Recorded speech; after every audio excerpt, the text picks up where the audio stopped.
Office ko na sir. Kusina. Kusina. Office.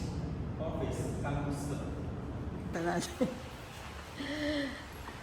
Or iba Ayan ba yan? Hindi ko lang po sa ito po si St. Augustine, nung naging bishop na po siya sa Philippines. So meron po siyang baccalo, kaya po siya may baccalo or yung pastoral staff. So, ganyan po yung sa akin. Parang gold talaga yun ah. Anong race niya? St. Augustine. Italian. African daw po. African. Ito naman po is yung library. Dito po nakatago yung mga books nila from the 15th century, 16th, and up to 19th century. So kung mapapansin niyo po, yung mga cabinets, dun po nakatago yung mga oldest books po. And also, the oldest choir book po is being kept here in the museum. Naka-aircon na yun. Opo. Parang ano yun eh, yung vault ng ano, diba? Sa Rome, ay, sa Vatican, yung vault doon, Malaki yung sinabi. naka-aircon. Ito naman po is Flora de Filipinas. So, ang Augustinians din po ay nag-aaral ng medical plants. Father Mercado and Father Blanco studied 1,400 medical plants, kaya po most of the places here in the Philippines is named after a plant. Like yung Antipolo po, Makati, Maynila, Quiapo. Plants pala yan. Yes po. Yung Quiapo po is parang maliit na water lily. Ah, Yung Maynila naman po is Milad, which is parang langgam po. This one naman po are the tools or materials they use to grind the medical plants. And then nilalagay po nila sa jars. So parang naging butika po or pharmacy yung place din po. Kasi nag-create din po sila ng garden at the back of this convent po to plant the medical plants po.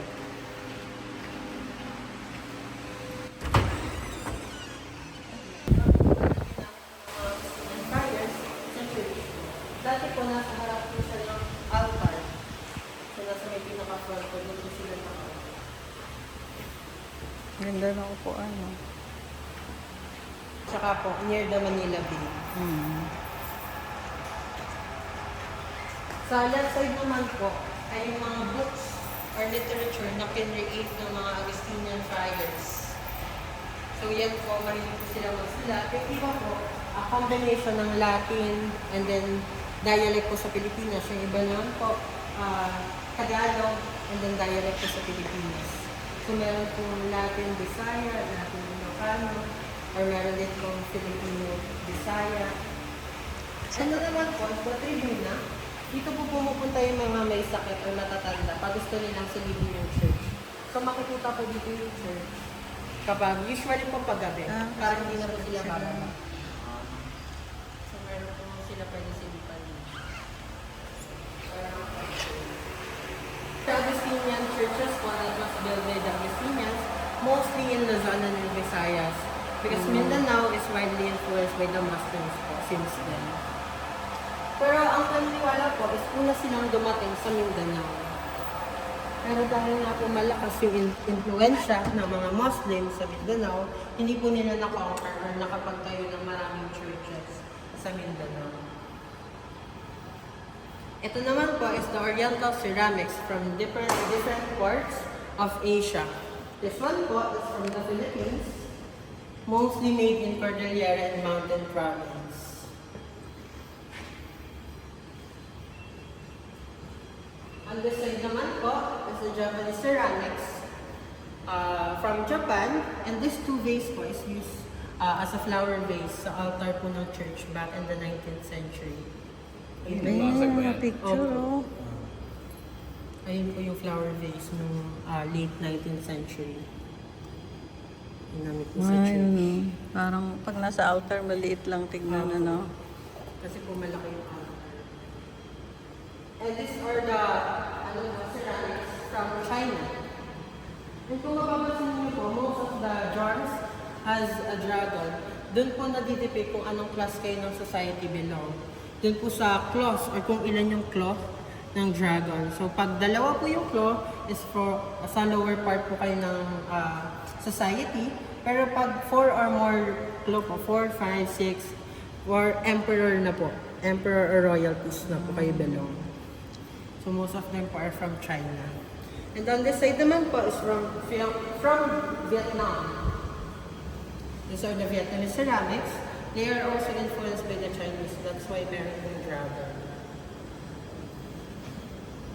And these are the ceramics found at the back of this convent or in the inner garden of the second monastery. Ito po yung second monastery na nasira during the World War II. And ito po yung inner garden. So nag-create na lang po sila ng modern monastery noong 2008 para may matirahan po yung mga Augustinians. Pero ito po yung mga ceramics na nahanap doon.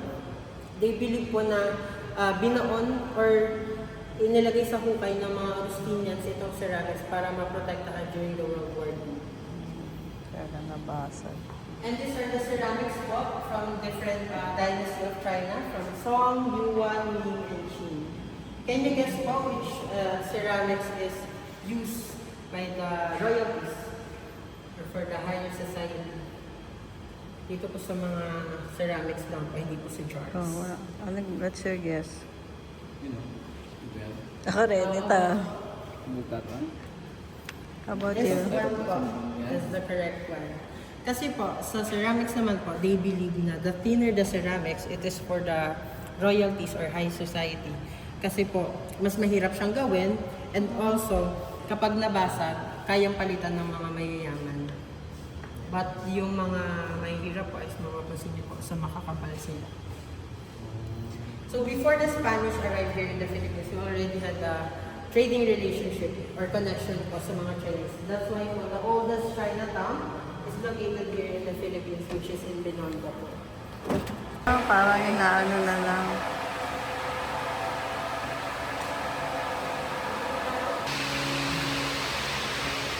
Careful po. Careful po.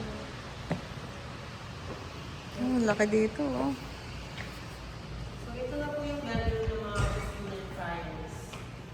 But this one po is the depiction of the friars room or living room ng pinakamataas na posisyon among the friars. So this is used to receive visitors po. And this one po is called the relaxation chair. So tinataas po nila yung dalawang paa nila dun sa dalawang side para pong giving birth. Giving birth. Kaya Yes, pala para po malapad yan. nanganganak. Kasi pa di ba yung suot nila is mahaba. So para po makapag-relax sila ng maayos nakataas po yung paa. And this one po is a vault. Traditional vault po. And mapapansin niyo po, tatlo po yung keyhole. Kasi po pag may-ari siya ng tatlong tao, at bawal niyo po siyang buksan kapag nawawala yung isa or hindi po present yung isa. So kailangan po kompleto kayo bago niyo siya buksan.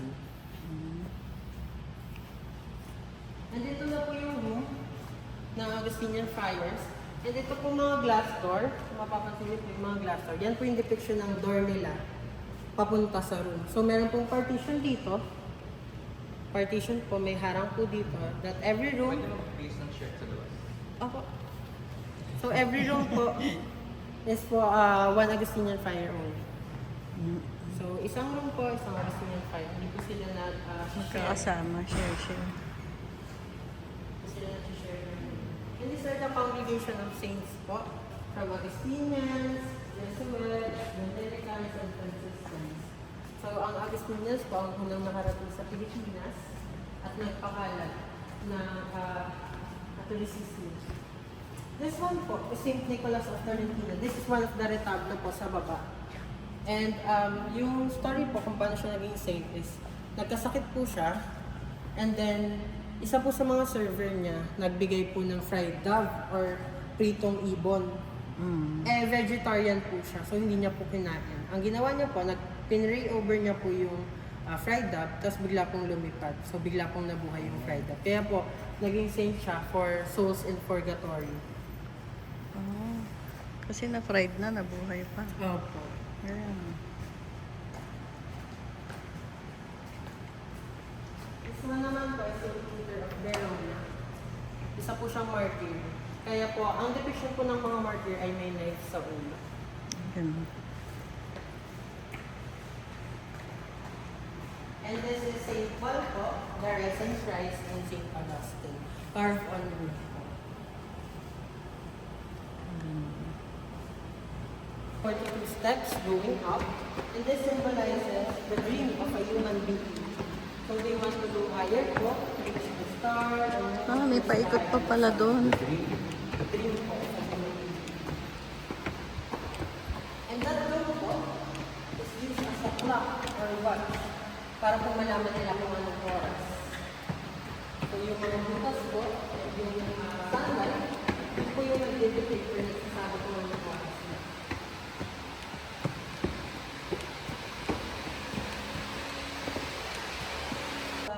Augustinian saints, and on the middle po is their family portrait. So this is the oldest copy of their family portrait. The original one is located po in Cebu. So ito po yung mga Augustinian saints.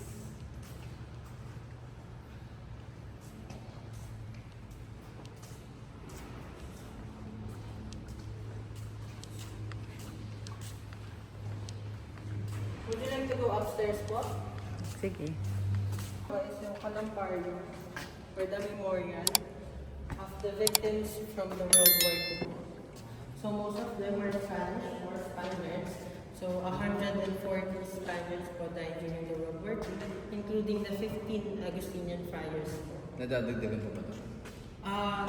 Yung dito po, hindi na po. Pero yung sa loob po, nadadagdagan po. Kasi po, open for public na po siya. Pwede May pala modern dito. pala sa loob, na open for public. Pero minsan po, dinadagdagan po ata yung walang laman kasi po sa benefactors or sa donators ng church. Dito po nilalagay. Kasi kung mapapansin nyo po, yung church po ay merong mga puntod sa gilid po. Doon po nakalagay yung benefactors at yung mga donators. And also, the tomb of Guardiola po, one of the greatest painter here in the Philippines. Ano yun na? Yes po, painted Spoliari. Ano yun? Parang ashes pa? Yes po, most of them po are ashes and Saan dyan? bones. Saan dyan? Saan dyan? Upper 73 po. Ayan. This one po. Ito parang marami available dito. Apo, yan na po yung modern columbarium. Mahal siguro dito. Sabi daw po is 100,000 pesos for 50 Ito, may years. lusutan pa pala dito. 100,000? Apo, for 50 years. 50.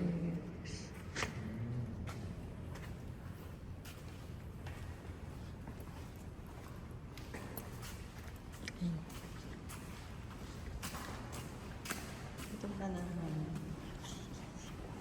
The side naman po is the refectory or where the Augustinian friars used to dine or eat. So this is how they look like po. They are depicting the Last Supper. But this one po is called the Castigo de la Piedra or punishment of the stone. So dito po sila nag-kneel down if may kasalanan po sila. So bago po kumain, magdadasal po sila dito to pay for their sins pag po sila kumain doon. And minsan naman po, may nagdadasal po dito habang kumakain while everyone is comfortably eating po doon. So this is the original one, the rough surface. And this is the depiction lang po.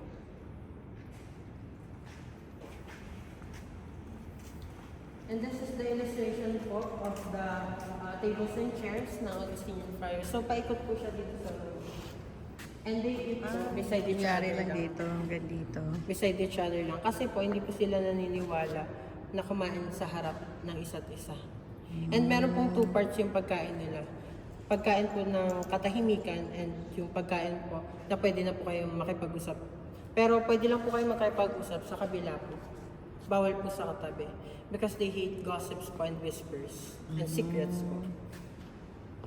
And Eh, ba't bawal sila? din po pag-usapan yung mga tao na wala sa hapagkainan.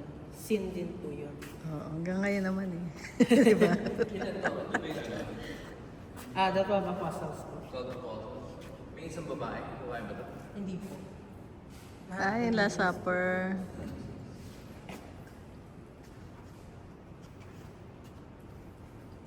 Wala, di ba? So ito po yung 12 Apostles. Unahin mo nga kung 12 siya.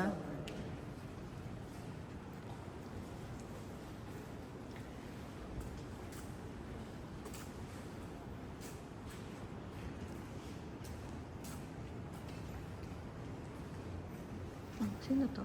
This one naman po is the 18th century Baroque style altar. So kung mapapansin niyo po, most of the saints are different to each other po.